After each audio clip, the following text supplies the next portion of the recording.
அன்புள்ள இயேசு சுவாமி, இந்த காலை வேலைக்காக நன்றி செலுத்துறோம்.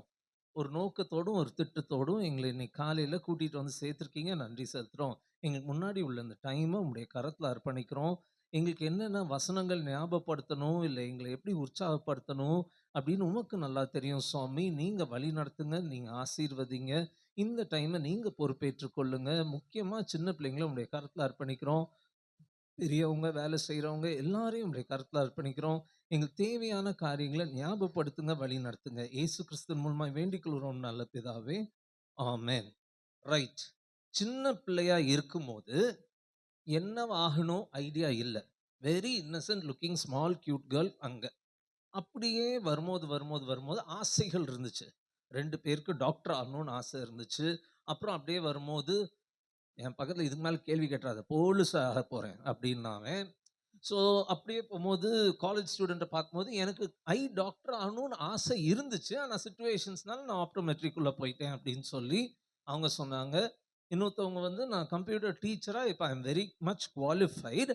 ஆனா கம்ப்யூட்டர் பத்தி எனக்கு 8த் ஸ்டாண்டர்ட் வரையிலும் ஐடியா இல்ல. அதுக்கப்புறம் தான் அந்த இது வந்துச்சுன்னு சொல்லி சொல்றாங்க. சரியா? இத வந்து எக்ஸாம்பிளா நம்ம வச்சுக்கிட்டு கிறிஸ்மஸ் மெசேஜ்ன்னு நான் பிரிப்பேர் பண்றப்ப ஆரம்பிக்கும்போது நான் கொஞ்சம் கூட எதிர்பாராத ஒரு பகுதிய கடவுள் வழி நடத்தினாரு. சரியா? நமக்கு எல்லாம் தெரிஞ்சது தான். எத்தன பேர் இங்க இங்கிலீஷ் பைபிள் யூஸ் பண்றவங்க யாராவது இருக்கீங்களா? Oh my dear friend, what's your name? Ryan? Ryan Justin, where is your Bible? எங்க? சர்ச்சுக்குள்ள வச்சிருக்கியா? ஏன் சர்ச்ல பத்திரமா இருக்குமா? உங்க பைபிள்ஸ் இருந்துச்சுன்னா தயவு செய்து கையில வச்சுக்கோங்க ப்ளீஸ். அது இங்கிலீஷோ, தமிழோ கையில பைபிள் இருந்துச்சுன்னா நல்லா இருக்கும். ரைட். இந்த தமிழ் பைபிள்லாம் இருக்கு. ஓகேயா? நமக்கு ஞாபகப்படுத்திக்கிற மாதிரி சரியா கிறிஸ்மஸ் மெசேஜ ஸ்டார்ட் பண்ணலாமா? சின்ன பிள்ளைங்க அங்கிள் வந்து சொன்னாங்கல்ல, இன்னைக்கு கிறிஸ்மஸ் செலிப்ரேஷன் ஆரம்பிக்கிறோம்னு சொல்லி தானே ஆரம்பிச்சாங்க. ஸோ கிறிஸ்மஸ் மெசேஜ நம்ம ஆரம்பிக்கலாம். சரியா? எல்லாருக்கும் மனப்பாடமா தெரிஞ்ச இந்த வசனத்த பொறுமையா, நிதானமா, தெளிவா, சத்தமா யாரா வாசிக்கணும். எரேமியா 29:11. நீங்கள் எதிர்பார்த்திருக்கும் முடிவை உங்களுக்கு கொடுக்கும்படிக்கு நி நான் உங்கள் பேரில் நினைத்திருக்கிற நினைவுகளை அறிவேன் என்று ரைட். கர்த்தர் சொல்லுகிறார். அவைகள் தீமைக்கல்ல, சமாதானத்திற்கு ஏதுவான நினைவுகளே. ஓகே. நீங்கள் எதிர்பார்க்கும் முடிவுகளை எப்பா சில்ட்ரன் பிள்ளைங்க இங்கேருந்து லாஸ்ட் வரையும் நடந்து போகக்கூடாது. உட்கார்ந்திருந்தா உட்கார்ந்திருக்கணும். யாரையும் பின்னாடி கூப்பிடாதீங்க ப்ளீஸ். ஒருத்தர் டிஸ்டர்ப் ஆனாலும் எல்லாரும் அங்க என்ன நடக்குதுன்னு பார்ப்பாங்க. நான் இங்க பேசிட்டு இருப்பேன். சரியா? யாரையும் யாரும் டிஸ்டர்ப் பண்ண வேண்டாம். கவனிக்கிறவங்க கவனிக்கட்டும். போர் அடிக்குது. உங்க மூஞ்ச போய் யாராவது பார்ப்பாங்களான்னு சொன்னா நீ வேற எங்கேயாவது பார்த்துக்கோ. ஆனா காது மாத்திரம் இங்க குடுத்து கேட்டுக்கோ. சரியா? கவனிங்க. இந்த வசனம் என்ன சொல்லியிருக்கு? நீங்கள் எதிர்பார்க்கும் முடிவை உங்களுக்கு கொடுக்கும்படிக்கு நான் உங்கள் பேரில் நினைத்திருக்கிற நான் உங்கள் பேரில் நினைத்திருக்கிற நினைவுகளை அறிவேன் என்று. நினைவுகள். நான்னா யாரு? ஆண்டவராகிய இயேசு கிறிஸ்து கடவுள் தேவன். யாரை பற்றி நினைத்திருக்கிறாரு? உன்னை பற்றி, என்ன பற்றி நினைத்திருக்கிறாரு. சில டைம் வந்து நம்மளே வந்து அடுத்தது என்ன பண்ண போறோம், என்ன படிக்க போறோம், நமக்கே யோசனை இல்லை. அம்மா அப்பா ஸ்கூலுக்கு அனுப்பி விடுறாங்க, போன்னு சொல்றாங்க, கஷ்டப்பட்டு வேலை செய்து ஃபீஸ் கட்டுறாங்க. அதனால அதை மதிச்சு, அவங்கள மதிச்சு நம்ம ஸ்கூலுக்கு போறோம். சரியா? ஸ்கூலுக்கு போய் படிக்கும்போது ஒரு அக்கா சொன்னாங்கல்ல, 8th ஸ்டாண்டர்டுக்கு மேல தான் எனக்கு கம்ப்யூட்டர் சயின்ஸ் பற்றி எனக்கு அறிவே தெரிஞ்சுச்சு. நான் இப்ப கம்ப்யூட்டர் சயின்ஸ் டீச்சரா இருக்காங்கன்னு சொன்னாங்கல்ல. சரி, அதே மாதிரி நமக்கு ஸ்லோவா தான் பிளான்ஸ் எல்லாம் தெரியுது. சரியா? ஸோ இந்த மாதிரி ஸ்லோவா தான் சில காரியங்கள் தெரியுது. ஆனா இந்த உலகத்தையே படைத்த தேவன் ஆண்டவராகிய இயேசு கிறிஸ்து என்ன சொல்றாரு பாரேன். அக்கா இன்னொரு தடவை வாசிங்கக்கா. நீங்கள் எதிர்பார்த்திருக்கும் முடிவை உங்களுக்கு கொடுக்கும்படிக்கு நீங்கள் எதிர்பார்க்கும் முடிவை உங்களுக்கு கொடுக்கும்படிக்கு எண்ட் ஆஃப் த ஸ்டோரி அதை கொடுக்கும்படிக்கு நான் உங்கள் பேரில் நினைத்திருக்கிற நான் உங்கள் பேரில் நினைத்திருக்கிற நினைவுகளை அறிவேன் என்று. நினைவு, அதாவது உங்களை பற்றி உலகத்தையே கண்ட்ரோல் பண்ணிட்டு இருக்கிற தேவன் உங்களை பற்றி நினைவுகளை நினைத்து வைத்திருக்கிறாராம். கர்த்தர் ஜீசஸ் சொல்லுகிறார், கர்த்தர் சொல்லுகிறார், அவைகள் தீமைக்கல்ல, அவர்கள் நல்லா தெரிஞ்சுக்கோ தம்பி தங்கச்சி, அவைகள் தீமைக்கு அல்ல, சமாதானத்துக்கு ஏதுவான நினைவுகளே. சமாதானத்துக்கு ஏதுவானவைகளை. ஏன் தெரியுமா அதை சொல்றேன்? நான் வந்து கிட்டத்தட்ட 2003ல இருந்து முழு நேர ஊழியத்துல இருக்கேன். நிறைய சின்ன பிள்ளைங்க, ஸ்கூலு, காலேஜ், சில்ட்ரன் கூடயே தான் நான் இருக்கேன். சரியா? சிலர் சொல்றது என்ன தெரியுமா? கடவுள் பெரிய தப்பு பண்ணிட்டாரு. என்னை போய் தப்பான குடும்பத்துல வச்சுட்டாரு. எனக்கு எங்க அம்மாவும் பிடிக்கல, அப்பாவும் பிடிக்கல. ஏன்? எப்ப பார்த்தாலும் அவங்க சண்டை போட்டுக்கிட்டே இருக்காங்க. எனக்கு அது பிடிக்கவே இல்ல. இல்லாட்டி என்னை திட்டுறாங்க. அதனால எனக்கு பிடிக்கவே இல்ல. படி, படி, படி, படின்றாங்க. நான் அப்பதான் டிவி பாரு, பாரு, பாருன்னு என் மனசு சொல்லுது. நான் டிவி பாரு, பாருன்னு போறேன். எங்க அம்மா படி, படின்றாங்க. இதனாலேயே எங்க வீட்ல டிஷும் டிஷும் ஆயிருது. அது ஒரு பெரிய பிரச்சனை. சரியா? ஆனா, தேவன் உன்ன படைத்த தேவன் என்ன சொல்றாருன்னா, நான் ஒரு பிளான் வச்சிருக்கேன். யாரு? கடவுள் ஒரு பிளான் உன்னை குறித்து வச்சிருக்கிறாரு. உன்னைய சரியான வீட்ல, சரியான பெற்றோருக்கு தான் வச்சிருக்கிறாரு. நீ அங்க இருந்தா தான் உன் வாழ்க்கை ஆசீர்வாதமா இருக்கும்னு தெரிஞ்சு ஒரு நோக்கத்தோடயும், ஒரு திட்டத்தோடயும் உன்னைய அங்க வச்சிருக்கிறாரு. அதனால நீ இன்னும் நல்லா கவனமா கவனிச்சுக்கோ. நம்ம என்ன படிக்க போறோம்னு சொல்லிட்டு. சரியா? முதலாவதா நம்ம ஞாபகப்படுத்திக்க வேண்டியது இந்த கிறிஸ்மஸ் நாள்ல, நீ எந்த குடும்பத்துல, எந்த சூழ்நிலையில, எங்க இருக்கியோ, கஷ்டமான சூழ்நிலையில இருக்கியா? இக்கட்டான சூழ்நிலையில இருக்கியா? வெளியில சொல்ல முடியாத அங்கிள், பரவால்ல. ஆனாலும் ஒண்ணே ஒண்ணு நீ தெரிஞ்சுக்கணும்.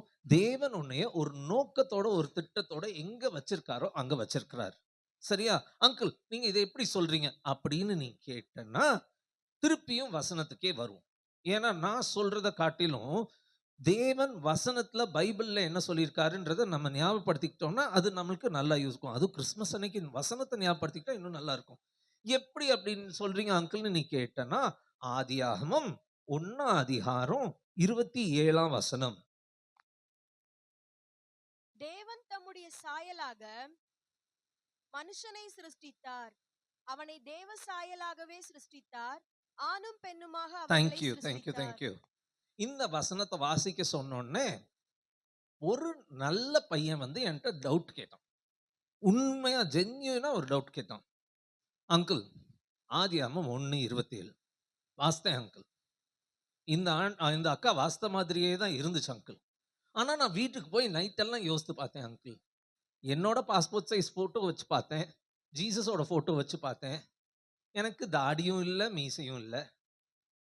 என்னோட இந்த போட்டோல பார்த்தா தாடி இருக்கு, மீசை இருக்கு, நீல முடி இருக்கு. என்னடா இது? மறுபடியும் வாசிங்க.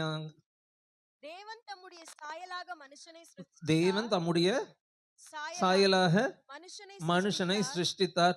என்ன அங்கிள் ஒண்ணுமே புரிய மாட்டேங்குது அங்கிள், கொஞ்சம் எக்ஸ்பிளைன் பண்ணுங்க அங்கிள் அப்படின்னு சொன்னான். அப்ப அந்த பையனுக்கும் அப்புறம் அவனோட டீம், எப்போதுமே நம்ம ஸ்கூல்ல தனியா போய் யாரா பார்ப்போமா? பர்த்டேன்னு ஒரு பையனுக்கு பர்த்டேனா எத்தனை பேர் சாக்லேட் கொடுக்க போவோம் பின்னாடியே? ஒரு 4, 5 பேர் போவோம்ல. Miss miss miss miss miss miss miss இவனுக்கு பர்த்டே, இவனுக்கு பர்த்டேன்னு போவோம்ல.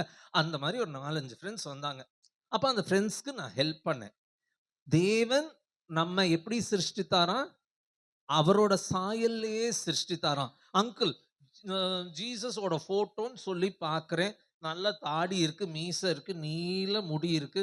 எனக்கு ஒண்ணும் அப்படி இல்லையே அப்படின்னு யோசிக்க உனக்கு தோணி இருந்துச்சுன்னா நல்லா கவனி. தேவன் நம்மளை படைக்கும் போது நம்மளோட சாயல்லே சிருஷ்டித்திருக்காராம்.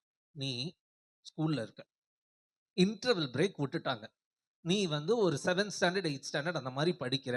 உன் ஃப்ரெண்ட்ஸோட ஜாலியா பேசி இன்டர்வல் பிரேக்ல நீ ஜாலியா ஜோக் அடிச்சுட்டு சிரிச்சுட்டு சந்தோஷமா விளையாண்டுட்டு இருக்கிற அந்த சமயத்துல உன் ஸ்கூல்ல படிக்கிற எல்கேஜி யூகேஜி பையன் அவசரமா டாய்லெட்டுக்கு ஓடி போறான்.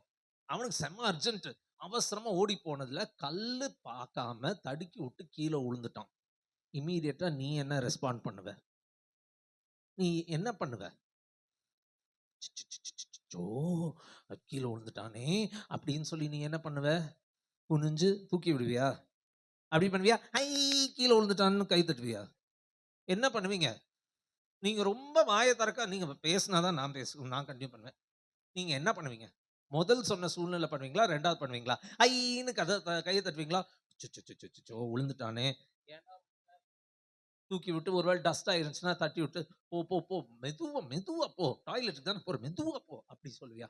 முதல் மாதிரி செய்வியா? 2வது அங்கிள் சொன்ன மாரி செய்வியா? 2வது சொன்ன மாரி செய்வார். அந்த 2வது சொல்லும்போது, 2வது சொன்னத செய்யும்போது, நம்மகிட்ட என்ன இருக்கு? நமக்குள்ள அன்பு இருக்கு. நமக்குள்ள அடுத்தவங்கள பற்றி ஒரு கரிசனை இருக்கு. அதனால, அச்சச்சோ! அவசரமா ஓடி போய் விழுந்துட்டானேன்னு சொல்லி ஹெல்ப் பண்ணணும்னு ஒரு மைண்ட் வருது. இல்ல, இதுதான் சில குவாலிட்டீஸ், கடவுளோட குவாலிட்டீஸ் நமக்குள்ள இருக்கிறது. தேவன் உலகத்த உண்டாக்கும்போது, சிருஷ்டிப்ப குறித்து நம்ம பார்க்கும்போது, எல்லாத்தையும் குறிக்கும்போது, தேவன் சொன்னபடி அது நடந்துச்சு. தேவன் லைட் உண்டாகட்டும்னு சொன்னாங்க. பேர்ட்ஸ் ஆஃப் தி ஏர் உண்டாகட்டும்னு சொன்னாங்க. அனிமல்ஸ் உண்டாகட்டும்னு சொன்னாங்க. நடந்துச்சு. ஆனா, மனுஷன் ஒயிட் டீ ஷர்ட் என்னைய மாரியே இருக்கிற நீ, நான் சின்ன பையனா இருக்கும்போது இருந்த மாரியே இருக்கிற நீ, கவனிக்க மாட்டேன்ற. ஆ, நீதான். உன் பேர் என்ன தம்பி? ராகேஷ். பேசாம கவனிக்கணும். சரியா? கடவுள் எனக்கு இன்னொரு ஆசீர்வாதம் குடுத்திருக்காரு. நாள் கணக்கு குடுத்துட்டாரு. அதனால நீ எங்க மூவ் பண்ணாலும் அன்பார்ச்சுனேட்டா நான் பார்க்க வேண்டியதாயிருது. சரியா கவனி. தேவன் மனுஷனை உண்டாக்கும்போது மாத்திரம் அவர் என்ன பண்ணார்னா, உண்டாகட்டும் அப்படி சொல்லல. அவரே குனிஞ்சு கையில மண்ணை எடுத்து தான் சுவாசத்தை ஊதி தான் கையால உண்டாக்குனது தான் நீயும் நானும், மனிதன். சரியா? அதனால தேவன் அவரோட சாயல்ல நம்மள உண்டாக்குனாரு. ஃபர்ஸ்ட் அவர் ஒரு நோக்கத்தோட நம்மள உண்டாக்கி இருக்காரு. 2வது அவர் நம்ம சாயல்ல உண்டாக்கி இருக்காரு. உண்டாக்கும்போது இப்ப மனுஷன்லாம் ஏஐ டெக்னாலஜின்னு என்னமோ வந்துருச்சு. எல்லா பெரியவங்களும் பேசிட்டு இருக்காங்கல்ல. ஏஐ வந்துருச்சு. ஏஐ வந்துருச்சு. என்னமோ பேசிக்கிட்டே இருக்காங்கல்ல. பயங்கர டெக்னாலஜிலாம் வந்துருச்சு. கோயம்புத்தூர்ல கூட ஒரு ஹோட்டலுக்கு போனா ரோபோட் எல்லாம் சாப்பாட்டை சர்வ் பண்ணுதுன்னு கேள்விப்பட்டேன். அது என்னன்னு கண்டுபிடிக்கணும்னு இருக்கேன். ஸோ இந்த மாதிரி ரோபோஸ் எல்லாம் கண்டுபிடிக்கிறாங்க யாரு? நம்மள மாதிரி மனுஷங்கன்னு சொல்லி நம்ம கேள்விப்படுறோம்ல, பேசுறோம்ல. பயங்கர டெக்னாலஜி எல்லாம் இம்ப்ரூவ் ஆயிருச்சுன்னு சொல்லி பேசுறோம்ல. ஆனா மனிதனை கடவுள் கிரியேட் பண்ணும்போது ஒண்ணு அவரோட சாயல்ல உண்டாக்குனாரு. 2வது அவர் என்ன பண்ணாரு தெரியுமா? நல்லா கவனிச்சுக்கோ. ஆதியாகமம் 2:16, 17. புசிக்கவே புசிக்கலாம். சரியா? அந்த 16வது வசனம் நம்ம வாசித்து முடிக்கும்போது, நம்ம என்ன பார்க்கிறோம்னா, ஆதியாகமம் 2:16, 17. Freedom of choice. 17. ஆனாலும் நன்மை தீமை அறியத்தக்க விருட்சத்தின் கனியை புசிக்க வேண்டாம், அதை நீ புசிக்கும் நாளில் சாகவே சாவா என்று கட்டளையிட்டார். ஃப்ரீடம் ஆஃப் சாய்ஸும் ஒரு கண்டிஷனல் ஃப்ரீடமும் அங்க இருக்கு. நீ போப்பா, தோட்டம் ஃபுல்லா உள்ள எல்லா கனிகளையும் நீ என்ன பண்ணு? சந்தோஷமா சாப்பிடு. தோட்டம் ஃபுல்லா எங்கனாலும் ஏதேன் தோட்டம் ஃபுல்லா நீ எங்கனாலும் போய்க்கோ, என்னனாலும் பண்ணிக்கோ, எல்லா பழத்தையும் எடுத்து சாப்பிட்டுக்கோ. ஆனா, அத மாத்திரம் சாப்பிட்றாத. நம்மலாம் கேட்போம்ல, ஏன்? அம்மா, அப்பா சொன்னா கேட்போம்ல, ஏன் அது மாத்திரம் கூடாது? எதுக்கு? என்னத்துக்கு? அதே மாரி தான். ஆனா ஞாபகம் வச்சுக்கோ, மனுஷன உண்டாக்கும்போது, கடவுள் ஒரு ரோபோ மாதிரி படைக்கவே இல்ல. நான் சொல்றதெல்லாம் இவன் கேட்டே ஆகணும் கிடையாது. மனுஷனா உண்டாக்குனாரு. ஃப்ரீடம் ஆஃப் சாய்ஸோட உருவாக்குனாரு. ஸோ நீ கீழ்ப்படிஞ்சா கீழ்ப்படியலாம். கடவுளுக்கு விரோதமா போனா விரோதமா போலாம். அதுதான் நம்ம சிருஷ்டிப்பிலேயே பார்க்கிறோம். மனுஷன் கீழ்ப்படிஞ்சானா கடவுளுக்கு விரோதமா போனானா? கடவுளுக்கு விரோதமா போனா அதனால தோட்டத்தை விட்டு துரத்தி விட்டுட்டாரு கடவுள். சரியா? ஷார்ட்டா சொல்லணும்னா. ஸோ அப்ப ஃப்ரீடம் ஆஃப் சாய்ஸ் கொடுத்தாங்க. அப்ப கண்டிப்பா என்ன சொல்லுது? நீ என்ன சூஸ் பண்ணாலும் அதுக்கு விளைவுகள் இருக்குன்னு சொல்லி போடுது. கலாத்தியர் 6:7. மோசம் போகாதிருங்கள், தேவன் தம்மை பரியாசம் பண்ண ஒட்டார், மனுஷன் எதை விதைக்கிறானோ அதையே அறுப்பான். நல்லா தெரிஞ்சுக்கோ தம்பி, தங்கச்சி. மனுஷன் எதை விதைக்கிறானோ அதையே அறுப்பான். எக்ஸாம் டைம்ல ஒன்னும் படிக்காம உட்கார்ந்து, அம்மா மொபைல் இப்பதான் வேலையிலேருந்து வந்தாங்க. அவங்க மொபைலையே நோண்டிட்டு இருந்தேன். டைம் போனதே தெரியல. அடுத்த நாள் போய் எக்ஸாம் எழுதுனா பாஸ் ஆக முடியுமா? பாஸ் ஆகவே முடியாது. சரியா? அதனால நீ எதை விதைக்கிறியோ அதை தான் அறுப்ப. சரியா? அதனால நமக்கு ஃப்ரீடம் ஆஃப் சாய்ஸ் இருக்கு. கடவுள் நம்மள அவ்வளோ அன்பா நேசிச்சதுனால தான் நம்மள வந்து அவரோட சாயல்ல உண்டாக்குனாரு. இன்னைக்கு கிறிஸ்மஸ் நம்மள நேசிச்சதுனால தான் மனிதரா வந்து உலகத்துல பிறந்தார். அதுதான் இன்னைக்கு கிறிஸ்மஸா நம்ம செலிப்ரேட் பண்றோம். வேதாமத்துல நீ கேக்குற மாதிரி மனுஷனுக்கு உண்டாக்குனாரு, தேவ சாயல்ல மனுஷனை உண்டாக்குனாரு. ஒவ்வொருத்தருக்கும் ஒரு திட்டத்தையும் ஒரு நோக்கத்தையும் வச்சு உண்டாக்குனாரு. எல்லாத்தையும் நல்லா பண்ணாரு. நிறைய பேர் அவரை கீழ்ப்படிஞ்சு அவருக்கு பிரியமா வாழ்ந்தாங்க. சிலரு கீழ்ப்படியாம எனக்கு தெரியும் அப்படின்னு சொல்லிட்டு அன்பார்ச்சுனேட்டா கீழ்ப்படியாம வாழ்ந்தாங்க. சரியா? நம்ம 2வது ஒரு எக்ஸாம்பிள் எடுத்து பார்ப்போமா? தேவ திட்டத்துக்கு கீழ்ப்படியாம போனவங்க என்ன ஆனாங்கன்னு சொல்லி மாத்திரம் பார்ப்போமா? இது வந்து ஒருத்தரோட வாழ்க்கை குறித்து போடப்பட்டிருக்கு. ரொம்ப ஸ்பெஷல் இந்த ஆளு. இந்த ஆளு பிறக்கிறதுக்கு முன்னாடியே அவங்க அம்மாட்ட தேவதூதன் வந்து சொல்லிட்டாரு. தேவதூதன் வந்து அவங்க அம்மாட்ட சொல்லிட்டாரு, "இங்க பாருங்க, உங்களுக்கு ஒரு பையன் பிறக்க போறான். இந்த பையன் வந்து இந்தந்த சாப்பாடெல்லாம் தான் சாப்பிடணும்.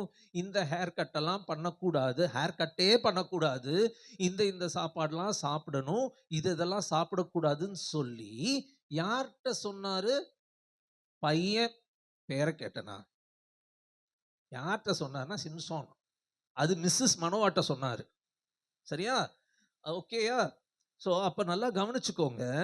தேவன் வந்து தம்பி, தங்கச்சி நீ கவனி, உட்கார்ந்திருக்க இடத்திலேயே கவனிச்சாலும் பரவாயில்ல. நீ தண்ணி வந்துச்சுன்னா ஒரு 10 நிமிஷம் கழிச்சு நான் விட்றேன். நீ டாய்லெட் பிரேக்கே விட்றேன். போயிட்டு வாங்க. நீங்க உட்காருங்க இப்ப. கிளாஸ்ல எக்ஸாம் நடக்கும்போதெல்லாம் இப்படி போக முடியுமா? கவனிங்க. சரியா? ரொம்ப லாங்கா போமாட்டேன். ஷார்ட்டா முடிச்சுருவேன். ஆனா நீங்க கவனிக்கணும். நீங்க டிஸ்டர்ப் ஆனா இப்படி எக்ஸ்ட்ராவா நான் போ வேண்டிய சூழ்நிலை ஆயிருச்சு. சரியா? தேவன் ஒரு பாப்பாவ குறித்து ஒரு நல்ல பிளான் வச்சிருந்தாரு. அந்த அம்மா அந்த பாப்பாவ எப்படி வளர்க்கணும்ன்ற திட்டம் வச்சிருந்தாரு. அத வந்து யார்ட்ட சொன்னாரு? அந்த அம்மாட்ட தெளிவா சொன்னாரு. அது வந்து நம்ம நியாயாதிபதிகள் 13:5ல நம்ம பார்க்கிறோம். அதுலேருந்து என்ன தெரிஞ்சுக்கிறோம்னா, சிம்சோன்னு ஒருத்தர் பிறக்க போறாரு. அதுக்கு கடவுள் வந்து ஒரு நல்ல திட்டம் வச்சிருக்காருன்னு சொல்லி நல்லா தெரியும்.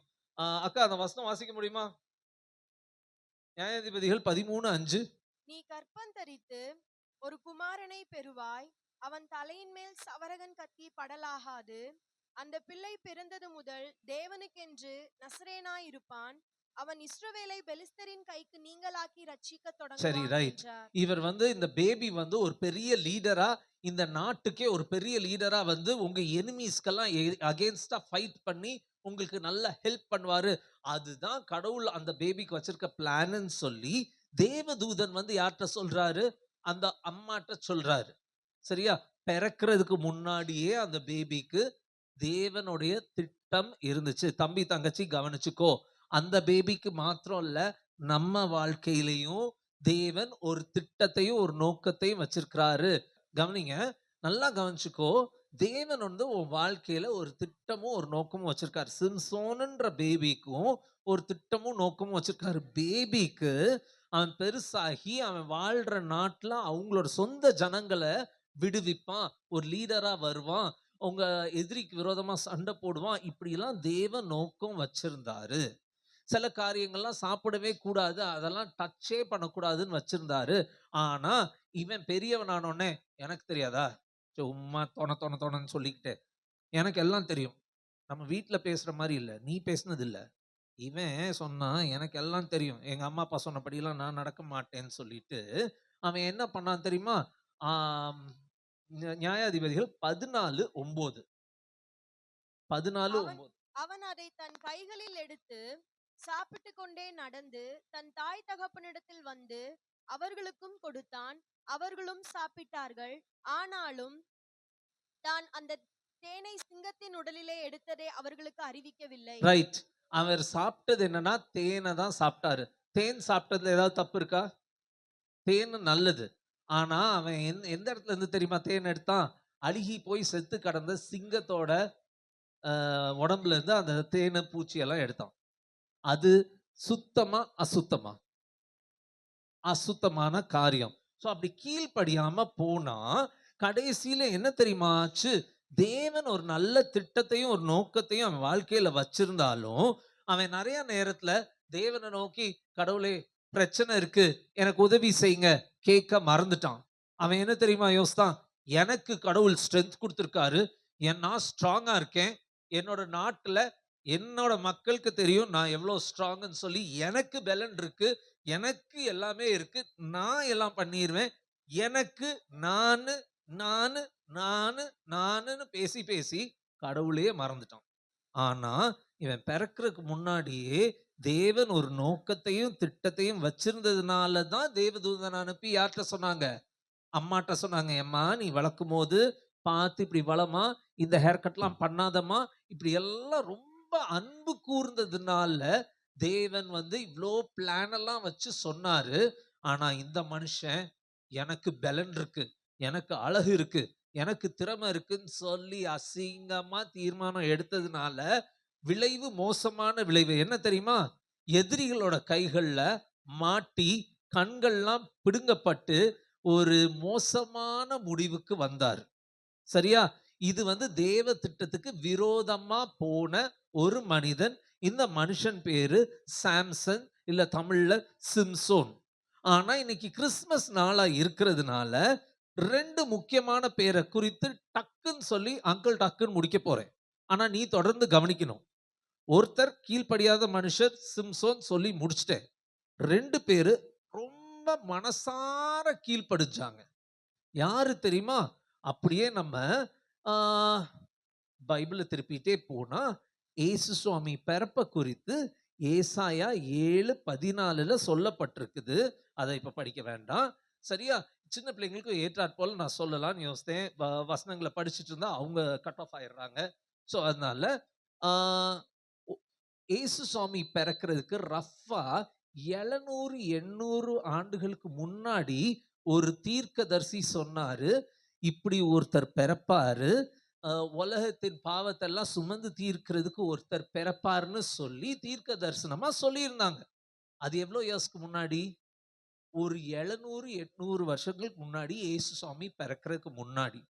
ஒரு நாள் சடனா ஒரு very very very very young girl, என்ன ரஃப்பா ஒரு 14, 15 வயசு இருக்கும். ஆனா, அவங்க வந்து அவங்க வாழ்க்கையில தேவ திட்டத்த நம்பி, தேவன விசுவாசிச்சு, தேவன் மேல தான் எல்லா அன்பையும் போட்டு, தேவன் மேல நம்பிக்கைய வச்சு அவங்க வாழ்ந்துட்டு வந்தாங்க.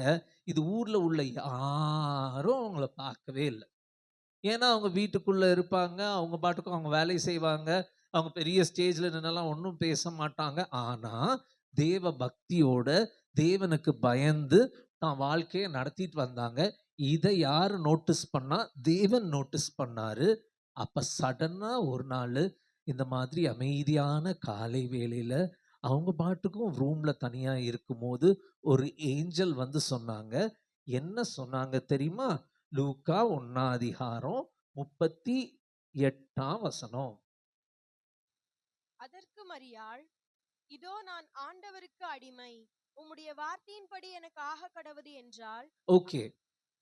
என்ன சொல்றாரு? மரியாளுன்றவங்க, மேரின்றவங்க என்ன சொல்றாங்க? 15 வயசு, 16 வயசு மிஞ்சி மிஞ்சி போனா. அவங்க என்ன சொல்றாங்க? நாங்க உங்க சாரி திருப்பி வாசிங்க. அந்த லைன் மாத்திரம். இதோ நான் ஆண்டவருக்கு இதோ அடிமை. நான் ஆண்டவருக்கு அடிமை. சரியா? என்ன சொன்னாலும் நான் கேட்கிறேன். யாரு சொல்றா? 15 வயசு, 16 வயசு ரஃப்பா நிறைஞ்சிருக்க ஒரு பொண்ணு சொல்றாங்க. அவங்க கிட்ட தேவதூதன் வந்து என்ன சொல்றாங்க? நீங்க வந்து உங்களுக்கு இன்னும் கல்யாணம் ஆகல. ஆனா கடவுளோட துணையோட நீங்க என்ன பண்ண போறீங்க? நீங்க ஒரு சன்ன வந்து பேபியா நீங்க எடுக்க போறீங்க. அது கடவுள் உங்களுக்கு உதவி செய்ய போறாரு. இதுதான் காட் உங்களுக்கு வச்சிருக்க பிளான். மேரி என்ன சொன்னாங்கன்னா, அப்படியா? இதுதான் கடவுள் வச்சிருக்க பிளானா? யோசித்தா பயமா இருக்கு. யோசித்தா என்னென்னமோலாம் யோசிக்க தோணுது. ஆனா, கடவுள் வச்சிருக்க பிளான்னா, கடவுளுக்கு அடிமை மாதிரி நான் ஃபுல்லா அவர நம்புறேன், அவர விசுவாசிக்கிறேன். அவர் எனக்கு உதவி செய்வார்ன்னு முழுமையான நம்பிக்கை மேரி கடவுள் மேல வச்சாங்க. சரியா? சின்ன வயசுல மேரி கடவுள் மேல வச்சாங்க. இது ஒரு சைடு நடந்துட்டு இருக்கு. அடுத்த சைடு இன்னொரு யங் மேன் இருந்தாரு. அவருக்கு வந்து என்கேஜ்மென்ட் ஆயிருச்சு. அவர் பேர் என்னன்னா யோசேப்பு, ஜோசப். அவருக்கு என்ன சூழ்நிலைன்னு பார்த்துடலாமா? மத்தேயு 1:24. மத்தேயு 1:24. யோசேப்பு நித்திரை தெளிந்து எழுந்து கர்த்தருடைய தூதன் தனக்கு கட்டளையிட்டபடியே தன் மனைவியை சேர்த்துக் கொண்டு கர்த்தருடைய தூதன் தனக்கு கட்டளையிட்டபடியே தன் மனைவியை சேர்த்து கொண்டான்.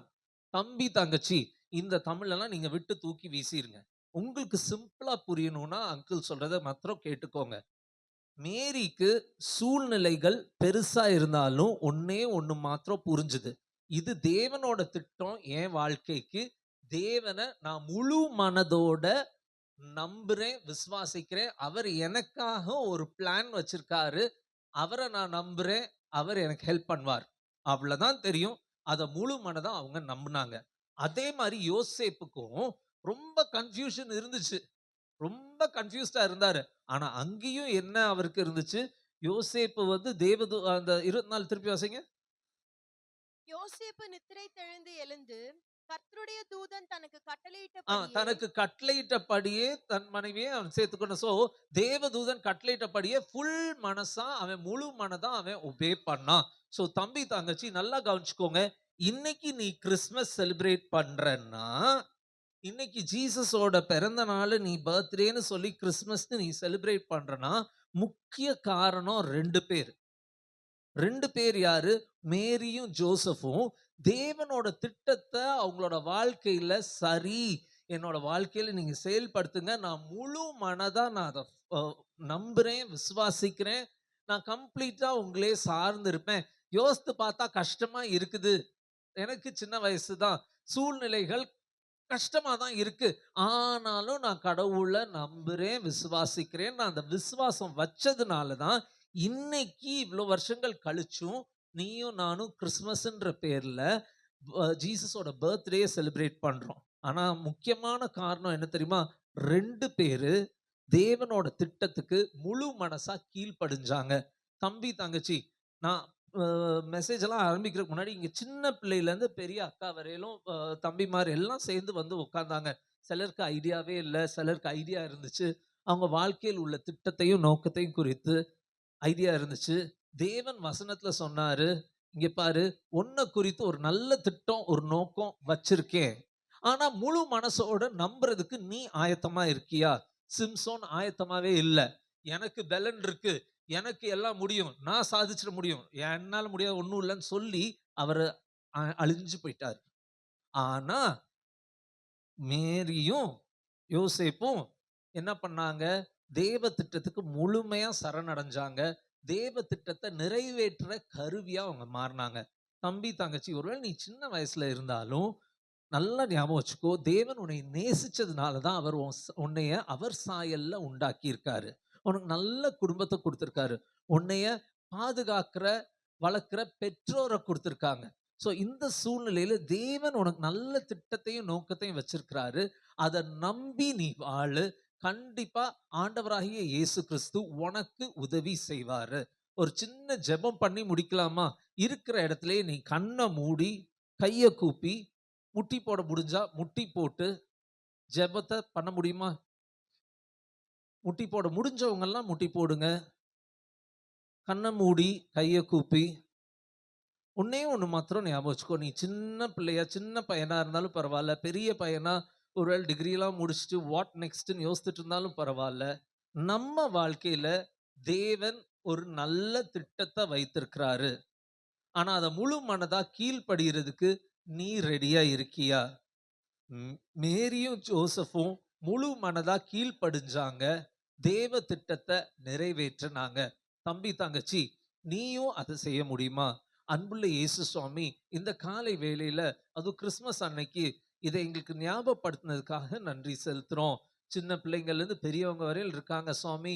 எங்களுக்கு தேவையான சத்தியத்தை ஒருவேளை நாங்க கேள்விக்குறியோட இன்னைக்கு வந்திருந்தோம்னா, உங்களுடைய வசனத்து மூலமா நீங்க ஞாபகப்படுத்தினதுக்காக நன்றி செலுத்துறோம். ஒருவேளை எங்களோட விசுவாசம் தடுமாறிட்டு இருந்துச்சுன்னா சுவாமி, வசனத்தின் மூலமா நீங்க பலப்படுத்தினதுக்காக நன்றி செலுத்துறோம். சுவாமி, நாங்க கேட்டவங்களா மாத்திரம் இல்லாதபடிக்கு அப்பா, கேட்டு அதை செயல்படுத்துறதுக்கு எங்களுக்கு கிருபை தாங்க, பலனை தாங்க. உம்முடைய பலத்தினால தாங்கி வழி நடத்துங்க. இயேசு கிறிஸ்துவின் மூலமா வேண்டிக் கொள்கிறோம் நல்ல பிதாவே.